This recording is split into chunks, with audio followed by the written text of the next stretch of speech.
Fala galera, professor Guga na área para mais uma videoaula de biologia, hoje com o assunto tecido muscular. Bom, na última aula nós falamos sobre tecido epitelial e no início da aula de tecidos a gente definiu tecidos como um conjunto de células integradas que atuam de forma conjunta. No caso, o tecido muscular, ele também vai ter uma função, essas células estão juntas, exercendo uma determinada função. Qual seria essa função? A função do tecido muscular é locomoção, movimentos e contração de órgãos. Esta é a função dos nossos músculos. Qual seria a origem embrionária do tecido muscular? Veja que quando nós estamos na fase de gastrulação, na no nosso desenvolvimento embrionário, nós formamos então três folhetos embrionários: a ectoderme, que é a parte mais externa, a mesoderme, que é uma parte do meio desse conjunto de células, e nós temos também a endoderme, que é uma parte mais interna. Veja que o tecido muscular vai se formar na parte da mesoderme. Isso é muito fácil de entender. Basta você entender que a ectoderme, que é esse folheto em rosa, é a parte mais externa e ela forma só dois tecidos: a epiderme, tecido epitelial, a pele, e tecido epitelial não, a epiderme, e o tecido nervoso, já que eles estão intimamente ligados e que depois vai se formar nessa localização aqui a gota neural, que vai formar o tecido nervoso a partir da endoderme. Veja que esse folheto mais interno, que é a endoderme, ele vai formar os pulmões e o sistema digestivo. Então, são os grandes, além do fígado, então são os grandes órgãos internos do nosso corpo.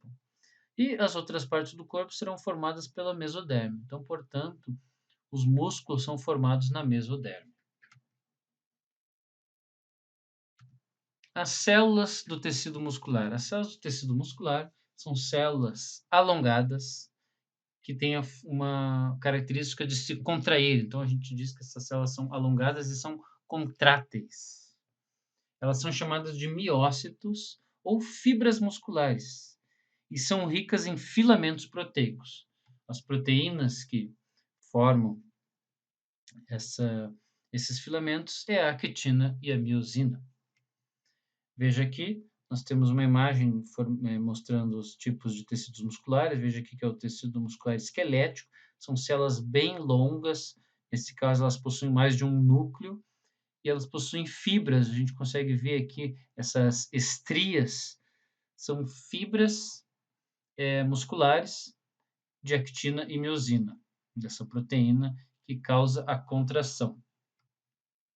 Aqui nós temos uma imagem amplificada, vamos dizer assim, onde nós temos um músculo e a partir desse músculo se tirou uma grande fibra e nessa fibra nós vemos aqui várias células alongadas. Veja, cada bolinha, cada cilindro desse aqui é uma célula.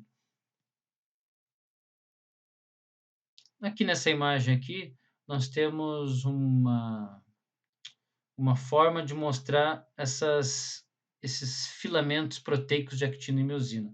Então, nós temos aqui ó, esses fiozinhos em amarelo, seriam os filamentos proteicos, que eles vão deslizar uns nos outros, causando a contração, e a célula fica desse tamanho. Ela contrai seu tamanho, quando relaxa, ela volta ao tamanho normal, que é uma célula longa, uma célula alongada. O tecido muscular, ele é classificado em três tipos. Nós temos o tecido muscular estriado esquelético. Ele é um tecido que fica preso nos nossos ossos, faz movimentação corporal. Nós temos o tecido estriado cardíaco, que é o tecido que faz o nosso coração bater, visto que nosso coração é um órgão muscular, uma bomba que bombeia sangue para o corpo inteiro. E nós temos o tecido muscular liso, que forma os nossos órgãos e nossas artérias, nossos vasos sanguíneos. Veja aqui uns exemplos. O tecido estriado esquelético está aqui, ó, forma os nossos músculos que estão em volta, presos aos nossos ossos. O tecido estriado cardíaco forma o nosso coração. E o tecido muscular liso, a gente vai ver daqui a pouco por que ele se chama liso, ele forma o nosso esôfago, o nosso intestino, todos os órgãos que sofrem algum tipo de contração, eles estão envoltos, ele sofre essa contração devido ao tecido muscular liso. Vamos então falar do tecido muscular estriado esquelético. Veja só, ele é formado por células musculares, que agora a gente vai chamar de miócitos. Esses miócitos, eles são multinucleados, eles possuem vários núcleos, esses núcleos eles são periféricos, eles não se localizam, vamos dizer assim, no centro da célula, no núcleo da célula, eles se localizam na periferia da célula.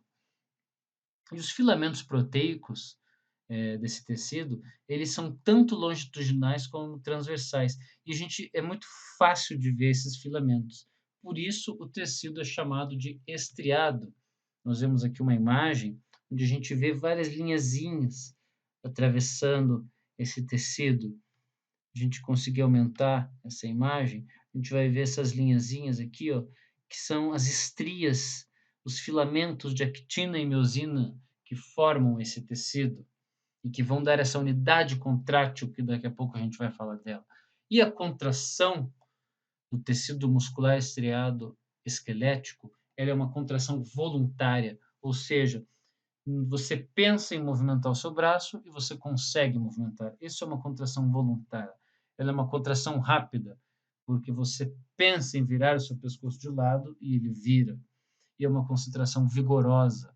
Você consegue desenvolver com vigor essa contração.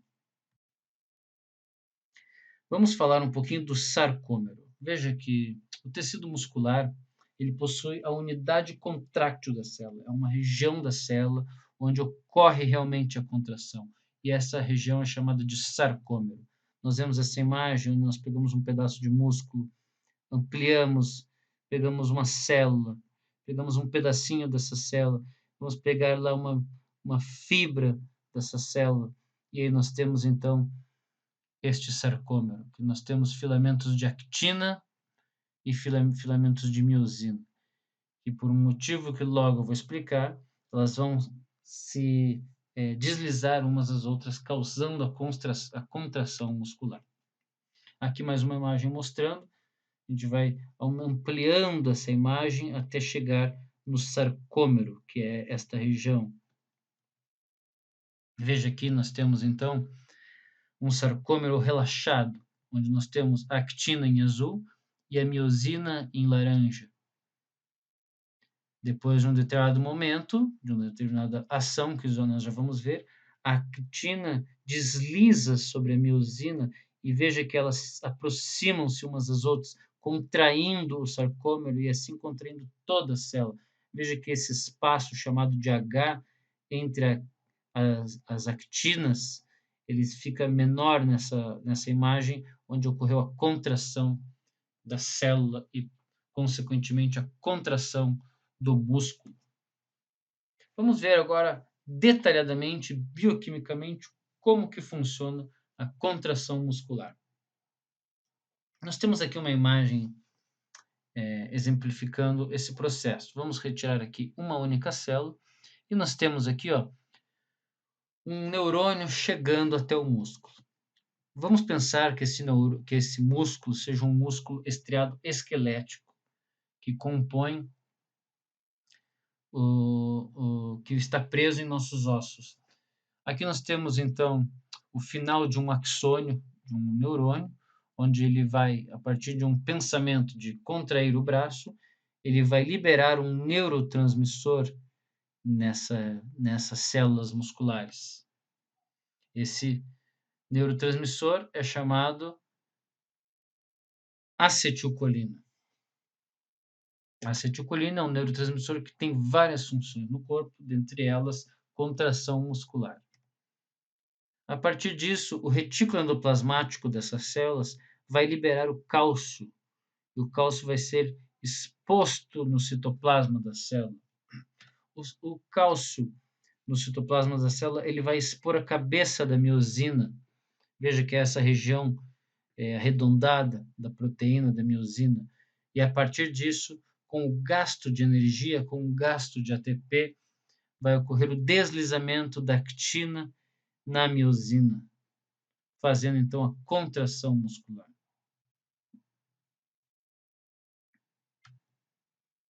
Uma pergunta para vocês, meus caros alunos. A atividade física, ela aumenta o volume ou aumenta o número de células de um corpo? Analisando aqui este crescimento muscular do incrível Hulk, nós vemos aqui os músculos aumentando de tamanho. A pergunta que fica é: aumenta o volume de cada célula ou aumenta o número de cada célula?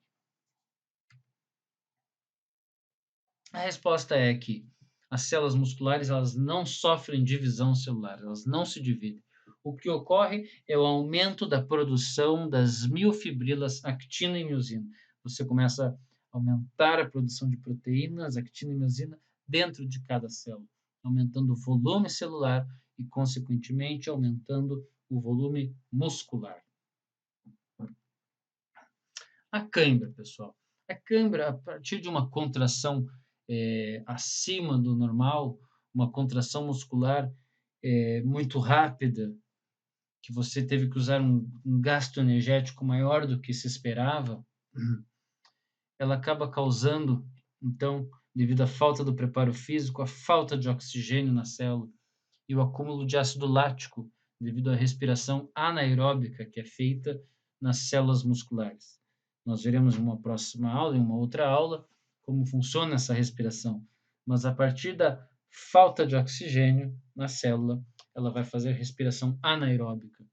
E isso vai acumular ácido lático, que é um produto dessa respiração. E o ácido lático, além da fadiga nos músculos, você terá o acúmulo desse ácido, causando então o, a estagnação desse músculo e a dor que é comum na cãibra. Miostatina. A miostatina tem sido muito falada ultimamente. Ela é uma proteína que controla o crescimento muscular. Ela não deixa que as células aumentem, vamos dizer, infinitamente, entre aspas, né, infinitamente, a quantidade de actina e miosina produzida na célula.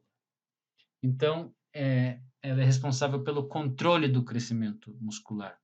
Existem, então, hoje, remédios, a gente pode chamar de remédios, eles também chamam de suplementos, mas não é bem um suplemento, onde que você toma e ele inibe a ação da miostatina, causando, então, um aumento exagerado dos músculos.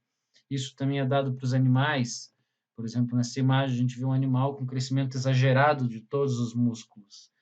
Isso pode ser via tomar um inibidor de miostatina ou através de uma mudança genética, onde o animal não produz mais a miostatina, causando então um aumento descontrolado dos músculos.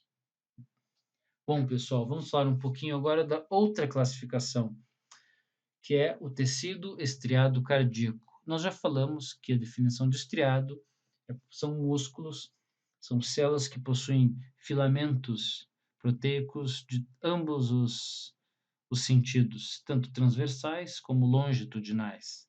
Então é muito fácil de ver essas estrias. Mas aqui nós teremos células com um ou dois núcleos. O nome desse músculo é chamado de miocárdio. A contração desse músculo é uma contração involuntária. Veja que nós não conseguimos controlar nossos batimentos cardíacos. E os nossos batimentos cardíacos acontecem de forma rítmica e de forma rápida. Então, essa é a definição da contração muscular do tecido muscular estriado cardíaco. Uma contração involuntária, rápida e rítmica. Existem muitas questões que caem o tipo de contração de cada tecido muscular. Então, é importante saber, nós já falamos da contração do estriado esquelético, agora estamos falando da contração do estriado cardíaco. Então, o coração é um órgão muscular que bombeia sangue, essa é a sua função, bombear sangue para todo o corpo. O tecido muscular estriado cardíaco, ele possui a capacidade de se autoestimular para causar uma contração. Veja que ele possui uma região chamada nodo sinoatrial. Esse nó sinoatrial, através de diferenças de potenciais de membrana, é liberado uma descarga elétrica aqui, que é espalhada para todo o tecido muscular, causando então, vamos chamar assim, um choque nos músculos, causando então a contração muscular.